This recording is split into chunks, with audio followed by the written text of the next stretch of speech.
manosini kata mana mokini mano kimor go de twak makamani.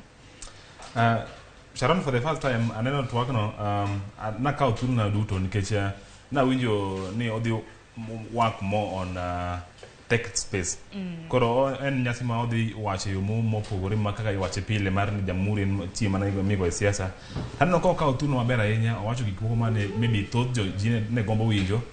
Gima mora sana ni owuoyo sana e wi wach mar lony manyasani. Ma lony manyasani kineno ka sani kata piny dhi mbele to sani ji wuok kuom analog to ji donjo e digital e yo mang'eny sana.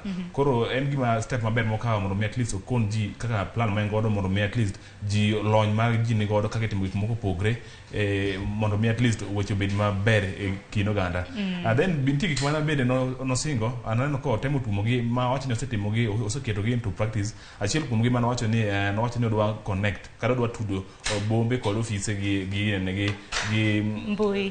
mbui mabe en step maber kich wacho ni odwa cover at least 10,000 cables ma gidana mono gi connect gidwa launch that super highway main hiye wache babede no moren kalure gi thor wach mar odiochieng' manyoro jiwo lony manyasani takena ang'o mano ko moro odiochieng' manyoro gima no komora en nitie gik moko mano wacho ma hapa ne gidwaro agent need sana mondo at least yongegi ahinya achiel kuomgi en kaka wajadam mondo ngima mar ji odok piny yani cost of living odok piny